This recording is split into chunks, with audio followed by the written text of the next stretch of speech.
Hey guys, how's it going? Welcome to my studio. This is Paint with Lovejoy. Thanks so much for joining me. If this is your first time here, please subscribe to the channel and check out the other videos. And if you're here for a second, third, or fourth time, thank you so much for coming back and getting creative.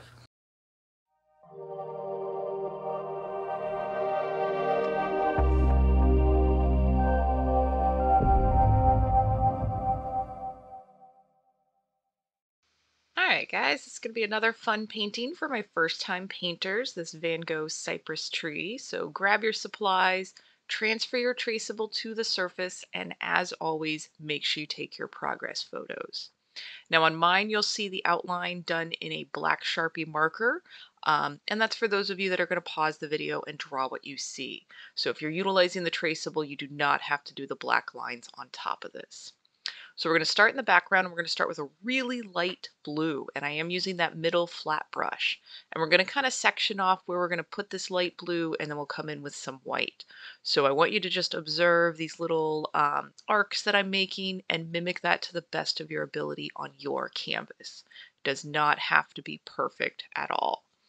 And then just going to slap some color on there, and then I'm going to go right into grabbing that white. Just some, you can clean the brush if you want, but just grab some of that direct white, and we're going to fill that on the inside of the section we just kind of defined. And because the light blue paint is still wet, it will mix a little bit as you overlap it with the white paint, and it's going to change the color of the white. And this is just to, again, make it even lighter than what we originally used. Then for the rest of the sky, we're actually going to go with a little bit darker blue. So that first pile of the light blue, add a little bit more blue to it, and we're going to fill in the remaining space of the sky. And I am keeping with that medium flat brush, but if you are on a larger canvas and you want to use the large flat brush, go right ahead. Now I am using student grade paint, so if you're using the same, I recommend that you apply your paint a little bit thicker. That way you'll get a little more opaque coverage, and a little bit of the blending will make it easier. We're not going to do a whole lot of blending on today's painting. We're going to work more on kind of dash marks and mark making going in the direction that we want it to. Very Van Gogh style. If you are on a stretched canvas, please carry this color around the edges of the canvas. It just looks nice when you hang it on the wall, having that color wrap around the edge. So you are going to clean that brush really good. We're going to go right into white paint, and this is where we're going to hold that brush sideways and make kind of these little almost wiggle lines, but little arcs or longer dash marks. So again, just observe where I place them and mimic that to the best of your ability on your canvas. Because the underneath paint is still wet, it is okay to kind of grab the white paint every couple of brush strokes. And now we're going in with that medium blue and doing kind of the same thing. And this is very Van Gogh style.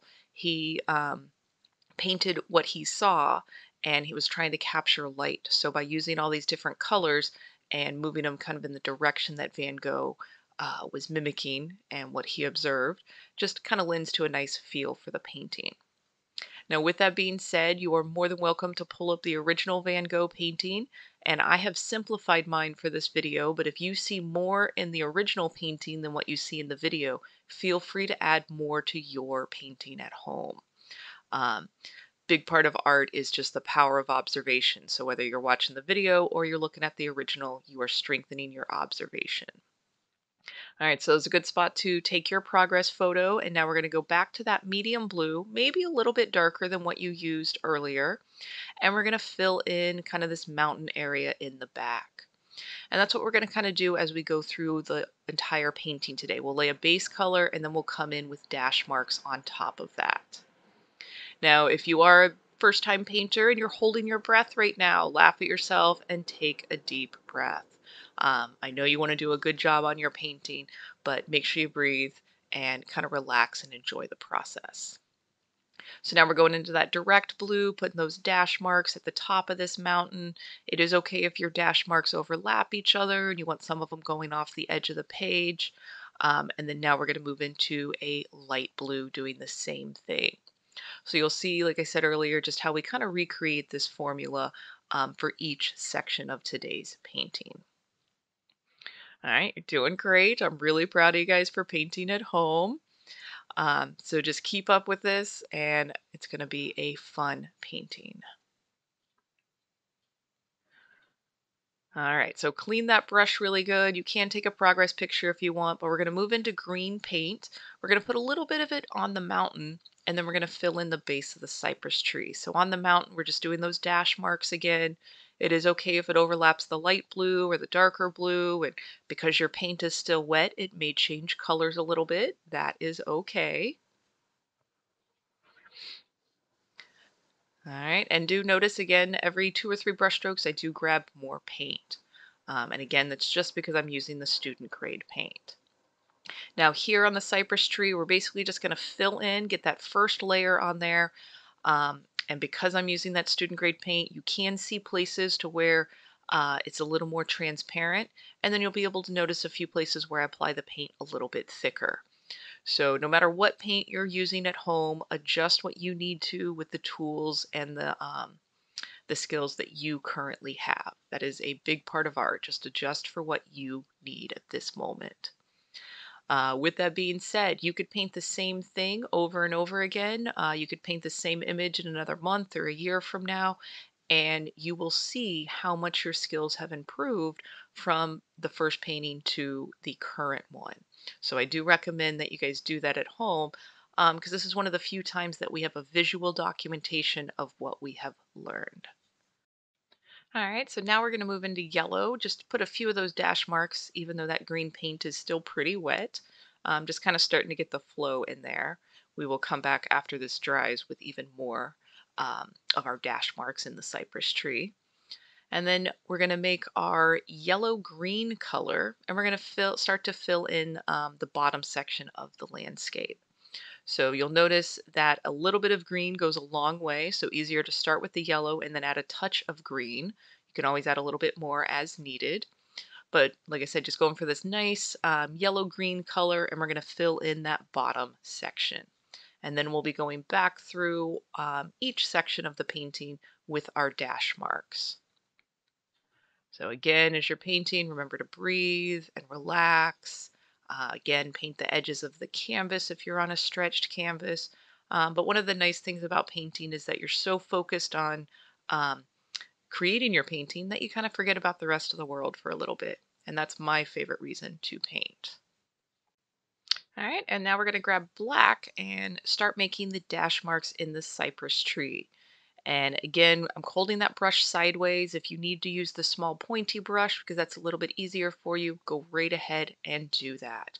And basically with the black, we're kind of defining the direction, the movement of these dash marks and getting some shadows in the cypress tree. We'll do it in a few other areas. So again, notice that every couple of brush strokes, I do go back and grab more paint. So that way I'm actually applying it to the canvas. And again, if you are finding that your brush is shaky as you're going to do this, that means you're holding your breath. So if you exhale as you touch the brush to the canvas, it will help your process.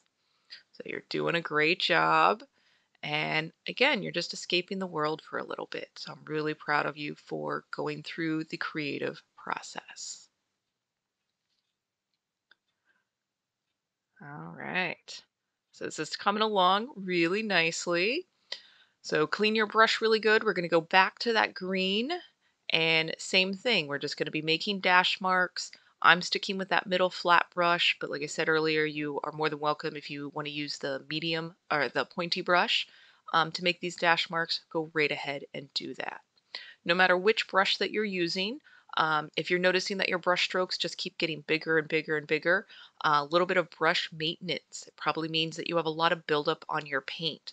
And the more buildup you have on your paintbrush, the more the bristles spread apart. So if you need to, every now and then, clean the brush, wipe off any excess paint, and just go back at painting.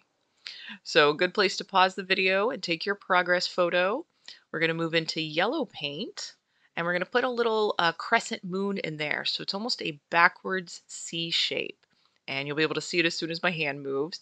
And again, I'm applying that paint kind of thick. And I think at the end, I go back and put one more layer of yellow on top of that. But same thing, we're going to add it to the cypress tree. We're going to be adding it to the rolling hills at the bottom of the painting. And if you are looking at the original Van Gogh painting, feel free to add any of the colors that you see in there. I did keep mine simple. And if you see extra colors on the original painting, go right ahead and add that to yours. And no matter what you guys paint, please email me your photos. I really enjoy sharing those on social media. Please share this with your community. I do feel like painting creates a little bit more relaxed adults and relaxed individuals. So I encourage more people to find a creative outlet um, as often as possible. So now going back to that yellow green, same thing. We're just filling in these dash marks. It is okay to overlap the other dash marks and just kind of fill in the space. So as we continue to move through this painting, and especially now that we have all the surface filled and we're into our second and third layers, I recommend that you look at your painting from a distance of 5 to 10 feet away. And this is the normal viewing distance for most things in life, and especially for artwork. And the more that you can kind of get in the habit of looking at your artwork from this vantage point, from that 5 to 10 feet away, while you're creating it and going back and adding different little nuances or adjustments that you see from that distance, will help your creative process. So, like I said, don't be afraid to get out of your chair and look at it from a distance. And with that being said, everything in life looks better from a distance, so don't be upset if you like your painting more from across the room than you do 2 feet in front of you. That's just part of life. No avoiding it.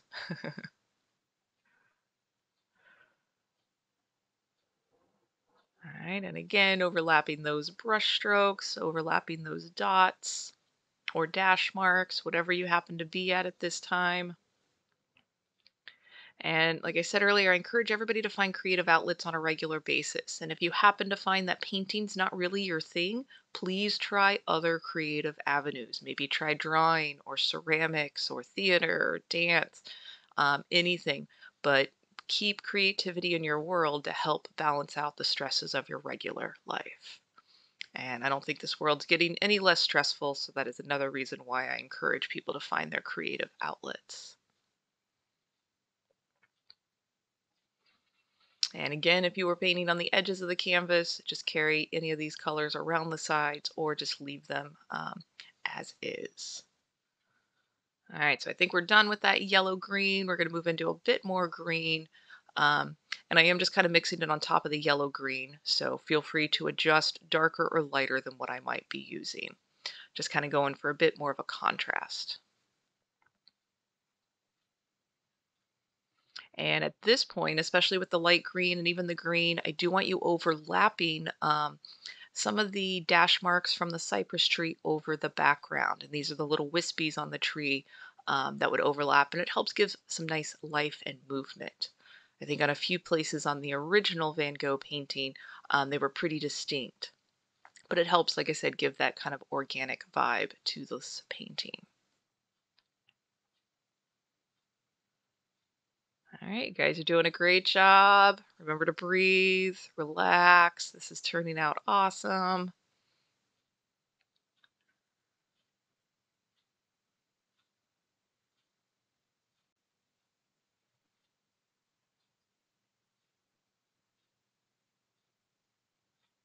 All right, doing nice, filling in any spaces that you might see. And again, trust your instincts. If you feel like you need maybe more yellow or more green or maybe even more black in a certain area, trust that. A big part of art is trusting your own instincts. And the nice thing about acrylic paint is if you paint something that you don't like, let it dry and then just paint the appropriate or the new color on top of it. It's a lot of wiggle room for my beginner painters. So now kind of taking the green in that bottom section of the landscape, it gives a nice contrast to that lighter yellow-green underneath. Guys are doing good, and hopefully you're taking your progress pictures. Do look back on those because it's a nice documentation of watching the evolution of your painting. And here I am grabbing the small pointy brush. I'm going to go back to the green paint and the perimeter of the cypress tree and just make a few more controlled and smaller little wispies that are overlapping that sky and giving that great movement to the cypress tree. And if you need to, feel free, you can turn the canvas upside down, turn it sideways, anything that you need to do to make it easier to make your brush strokes or make your mark making. All right, and now last color, going back to the black, our darkest, our most bold color. And this really helps give high contrast to the painting. So again, sticking with the exact same brush stroke that you've been making through the whole last half of the video, and just defining some more areas. So again, observing what you see and mimicking that on your canvas. I'm really proud of you guys for painting at home, taking time out of your day. Please don't wait too long to do your next painting, and just kind of keep growing and building on the skills that you are acquiring right now. You're doing great.